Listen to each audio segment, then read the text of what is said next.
Hello students, let's understand the concept of year diagram in database.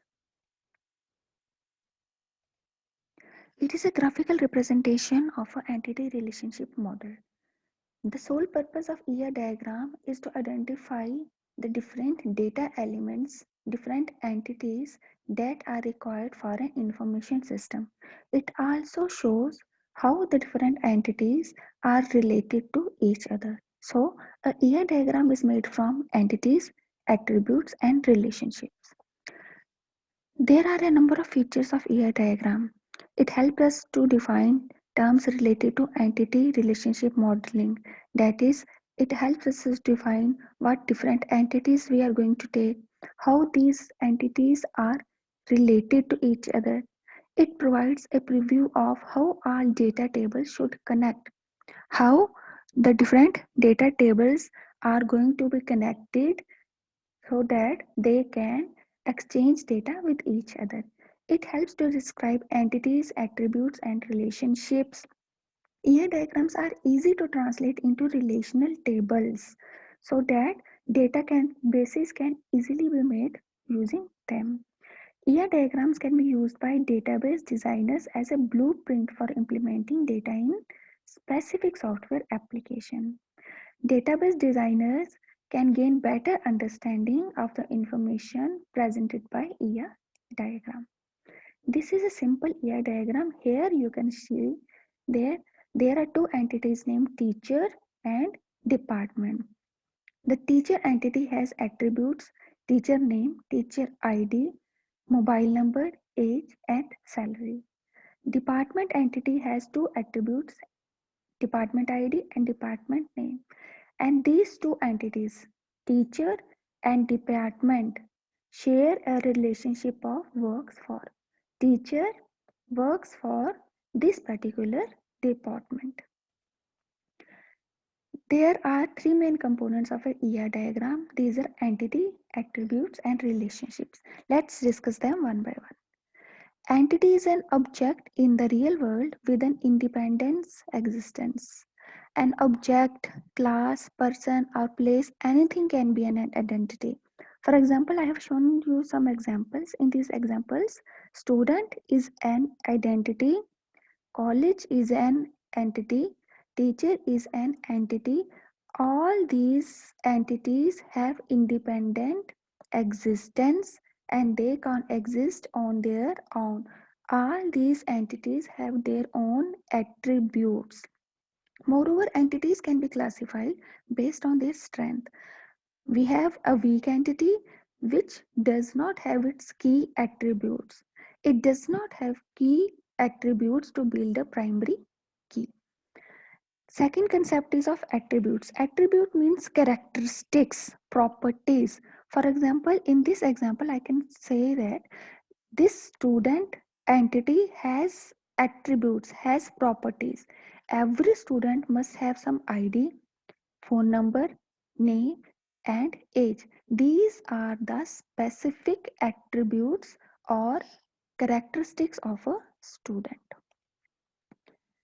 We have different type of attributes.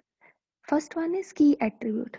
The attribute which uniquely identifies each entity in the entity set is called key attribute. That attribute cannot be further divided. For example, when we talk about a student, then student ID is a key attribute because using ID we can identify each student. So, key attribute of student entity is ID and it is shown with an oval with line with underlying lines. Next comes composite attributes, an attribute that is composed of more than one attribute. For example, the name of a student. It must contain first name, middle name, or last name. The name of a student can have three parts. So, name is a composition of first name, middle name, and last name. Third attribute type is multi-valued attributes. A multi-valued attribute can have more than one value. For example, phone number of a student. A student can mention more than one phone number. So, Phone number attribute can have multiple values. Next is derived attribute. An attribute that can be derived from other attributes is known as derived attribute. For example, if we know the date of birth of a student, we can easily calculate its age. So age is a derived attribute and it is shown by a dashed line. Next is relationship. Relationship shows how the different entities are associated with each other. A set of relationships of same type is known as relationship set. Entities enrolled in a relationship are called participants. Entities are represented by rectangles and relationship between them is represented by diamond shape. Cardinality defines the number of attributes of the relationship between two entities. Now we have different types of relationships. One-to-one relationship, when only one instance of an entity is associated with the relationship. For example, one female is married to one male. So here the association is 1:1, one female and one male, and the relation is married to. One-to-many relationship. Here we have each row in one table can be related to many rows in the other related table.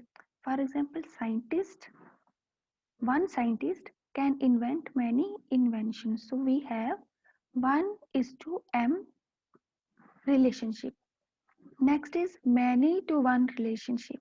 When entities in one entity set can take part only once in the relationship set, and entities in other entity set can take part more than once in the relationship set.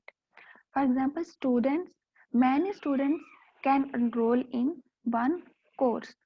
One course can contain many students. So the relationship here is m:1. Next is many to many relationship. It refers to a relationship between tables in a database when a parent row in one table contains several child rows in the second table. For example, one employee or many employees can be assigned to many projects. Many employees are working on many projects. So we have many to many relationship. A number of symbols are used in ER diagrams. I have listed some symbols here. A rectangle represents an entity. Oval represents attributes of entity. Diamond symbol represents relationship. Links are shown by links attributes. Double oval represents multi-valued attributes. Dashed oval represents derived attributes. Double line shows total participation. Weak entity is represented by double rectangles. Weak relationships are represented by double diamond shapes. Composite attributes are represented by this way. Moreover, single valued and key attributes are represented by a dashed line and a oval. Moreover, cardinality has some symbols that this is a relation diamond box and this is an entity. So it shows how many occurrences we are taking. If we are taking only one occurrences, means we are having only one relation that is represented by this symbol. We have mandatory and many relationships. It has this symbol. If we take only one optional, that is optional, then this symbol is used. If we have optional many symbols, then this symbol is used. There are different steps to create an ER diagram. First is identify the entities. Once you know the entities, then the relationships between them can easily be identified. Once the relationships are identified, you can find cardinality, how much occurrences they are linked to. Once the cardinality is known, then attributes of different entities are considered and finally an ER diagram is created. Thank you.